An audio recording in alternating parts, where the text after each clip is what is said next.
Hola, bienvenidos a Un Ratito con Dios. Hoy venimos a hablar de las Escrituras. Hoy vamos a hablar de varios evangelios diarios a la vez, porque contienen un discurso completo. Desde el 17 de abril hasta el 21 de abril tenemos el discurso del pan de vida, ¿bien? Que se encuentra en el capítulo 6 del Evangelio de Juan. Así que tiene un tema central y me gustaría entonces hablar de todos estos evangelios en un conjunto. Bien, espero que podamos disfrutar de este ratito con Dios. Bien. El capítulo 6 comienza con la multiplicación de los panes y los peces, del versículo 1 al versículo 15.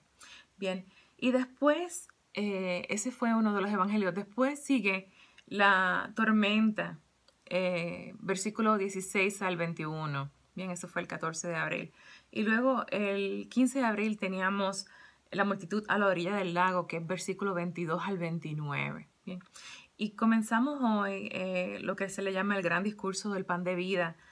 Está dividido en varios días, pero en realidad entonces empieza del versículo 30 al 59.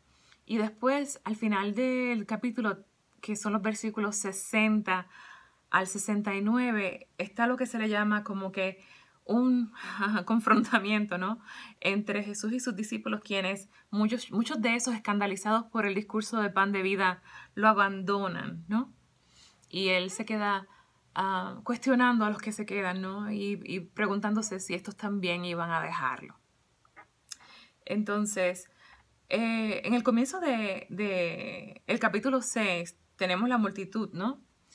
Que seguía a Jesús y estaba bien alentada con el mensaje que Jesús tenía, mas sin embargo estaban completamente malentendiendo a Jesús y querían en un momento dado declararlo rey.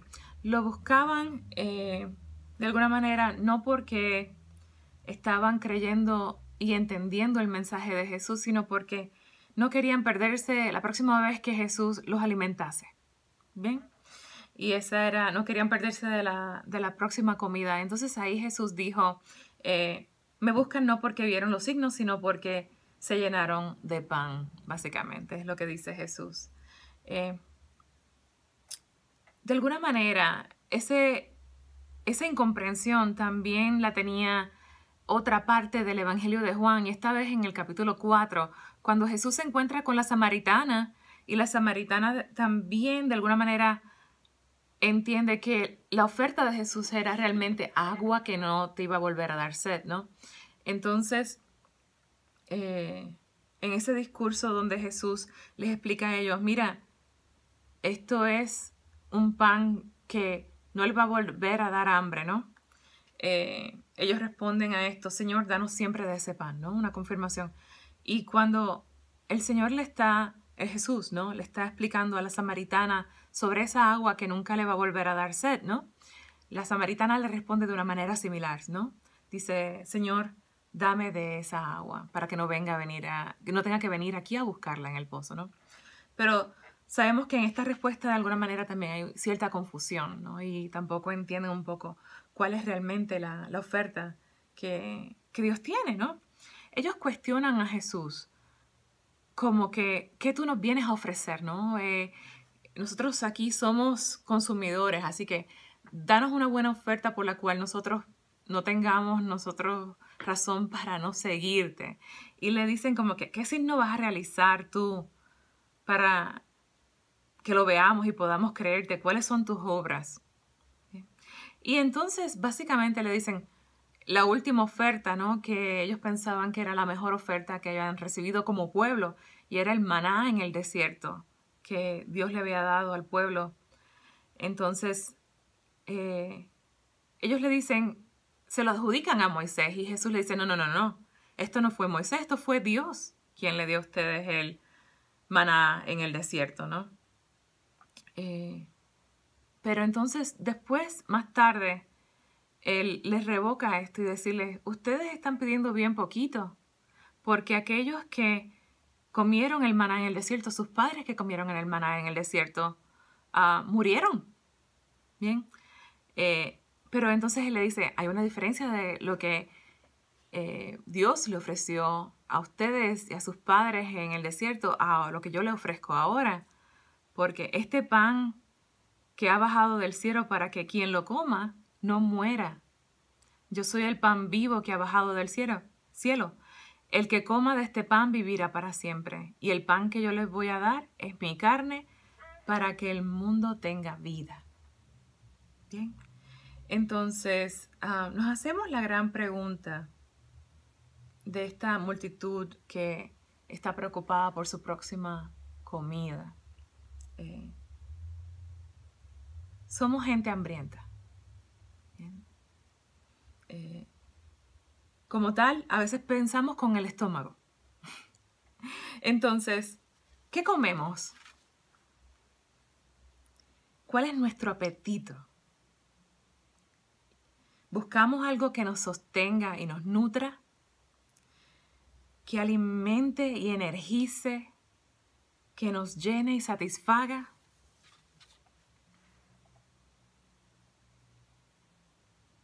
Entonces, Jesús está ofreciendo como este alimento que se parte y se distribuye para dar vida al mundo, que se parte mas no se divide, bien, que se come mas nunca se agota y consagra a aquellos que creen en él y lo comen. ¿Okay? Entonces estamos hablando de una cosa, de uno de los misterios más grandes de nuestra fe, ¿no? El hecho de que Jesús se nos ofrece a nosotros, ¿no?, su cuerpo y su sangre para darnos la vida eterna. Que no estamos hablando de un simbolismo, que no estamos hablando de un recordar, que estamos hablando de algo vivo que se ofrece y da vida. Bien. Le llamamos Eucaristía. Eucaristía es del griego acción de gracias, ¿no? Una buena acción de gracias, ¿no? Porque eu es de bien o de bueno y sari o tari es de gracias, de acción de gracias. Bien. Entonces, el lenguaje de Juan nos está enseñando un poquito a entender lo que Jesús quería decir cuando instituyó la Eucaristía, ¿no? Y él dice, en vez de decir coma mi cuerpo, él dice, la palabra en griego es trogo, ¿no? Mastica, ¿no? Y es un poco más fuerte que simplemente comer, porque la palabra en griego para comer es fago, pero realmente lo que Juan está diciendo es trogo, que significa masticar. Carne. Cuando hablamos de carne en la Biblia y en los evangelios y en las cartas de Pablo, no estamos hablando necesariamente de esto, ¿no? Tiene que ver con la naturaleza humana aparte de la gracia de Dios. Bien. Ejemplo, Jesús le dice a los apóstoles, le dice a sus discípulos cuando estaba en el Getsemaní, en el Evangelio de Marcos, capítulo 14, versículo 38, velen y oren para que no caigan en la tentación. Que el espíritu está pronto, pero la carne es débil. Cuando él dice la carne es débil, en otras palabras Jesús está diciendo, oren porque la naturaleza humana es débil. Bien, ahora toma otro significado completamente diferente. Otro ejemplo, ¿no? Dice 1 Corintios, capítulo 3, versículo 1. Yo, hermanos, no pude hablarles como hombres espirituales, sino como carnales, como niños en Cristo. Eso quiere decir como que no pude hablarles a ustedes como aquellos que están dedicados solamente a su vida espiritual, sino como aquellos que tienen una naturaleza humana. ¿Bien? A eso que se refería Pablo también. Entonces, tenemos que realizar que nuestra salvación tiene espíritu y tiene materia. No es exclusivamente espiritual.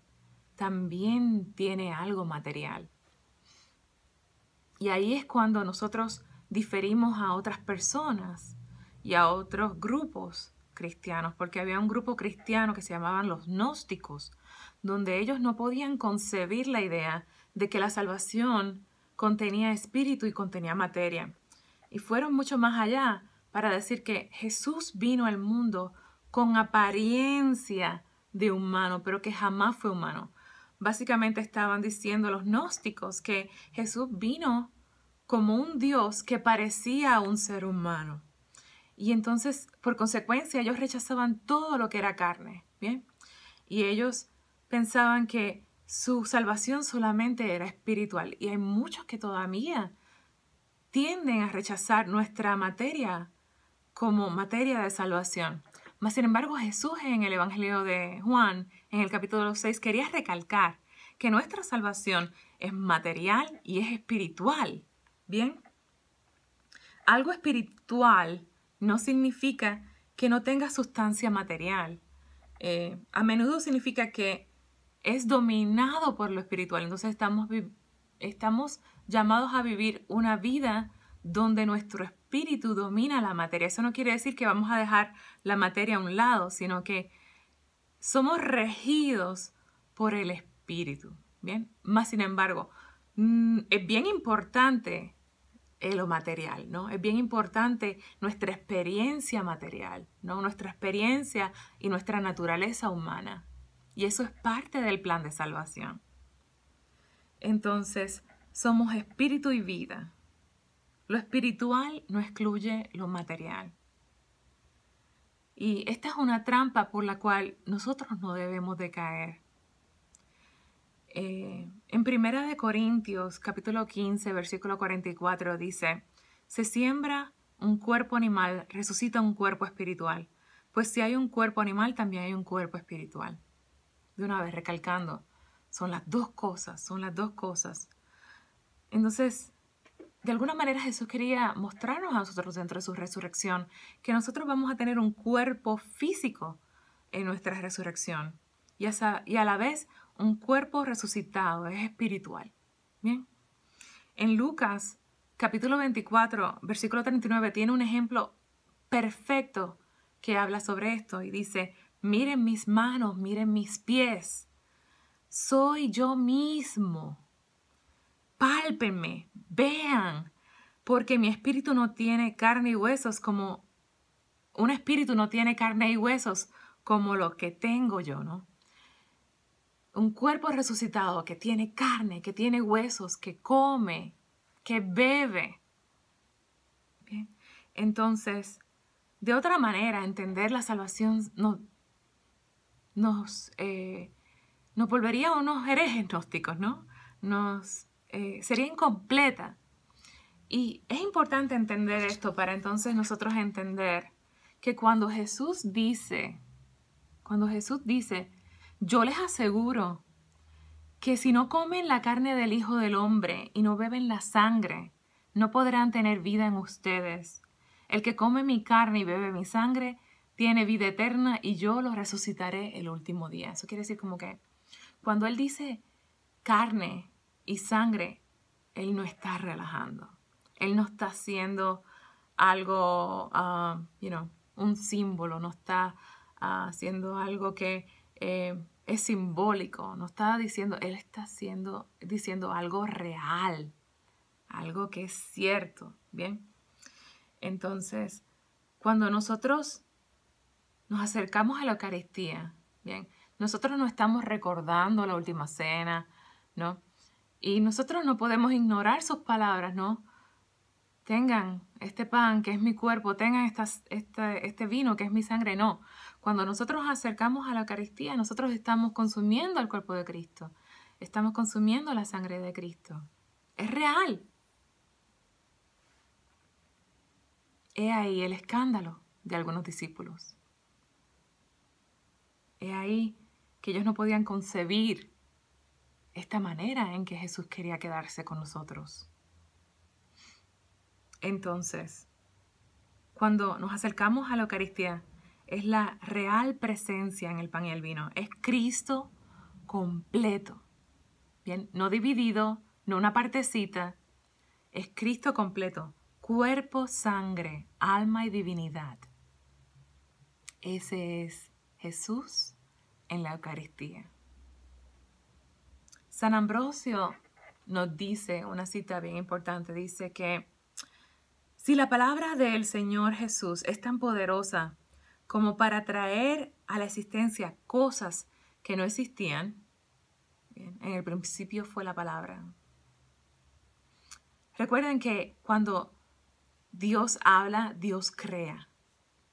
Dios no habla trazando un plan de acción. No, la palabra de Dios es creación. La palabra de Dios es acción. Así de poderosa es la palabra de Dios.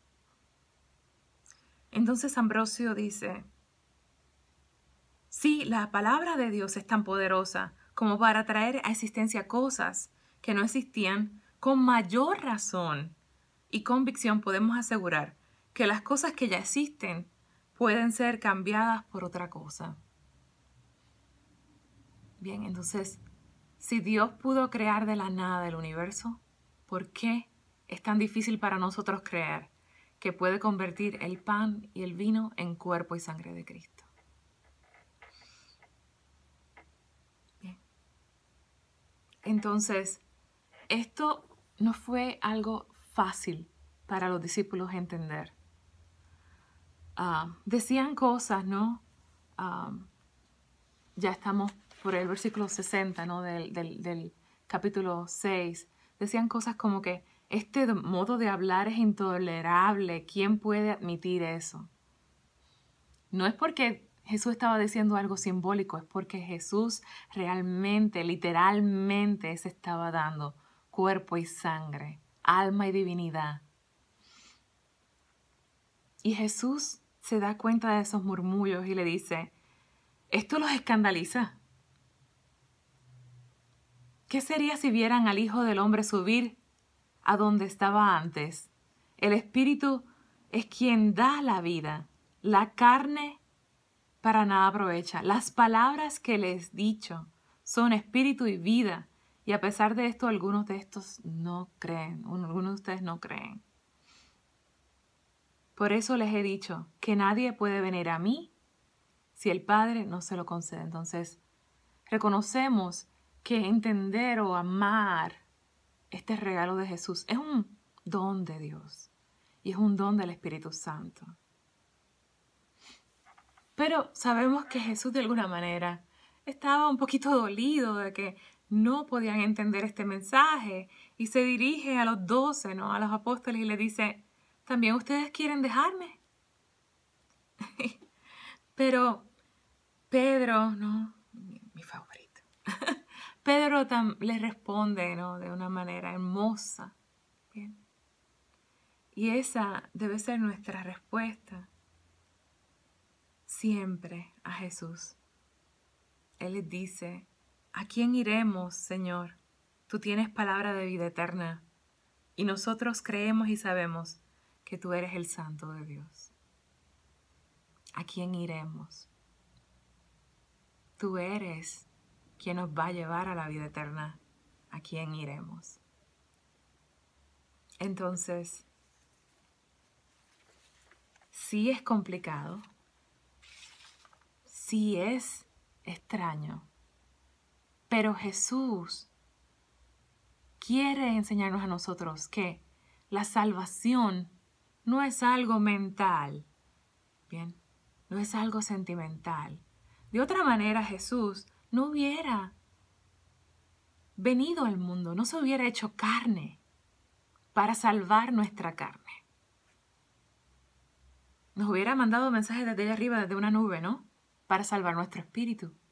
Mas, sin embargo, cuando nosotros obtengamos, Dios quiera que todos, ¿no? La salvación, nos vamos a salvar completos, materia y espíritu. Entonces, la salvación es para la materia y para el espíritu. ¿A quién iremos? Solo tú tienes palabras de vida. Nosotros creemos. Por eso nos vamos a acercar a ti en la Eucaristía. Y sabemos que tú eres el Santo de Dios. Dios me los bendiga a todos y sean santos.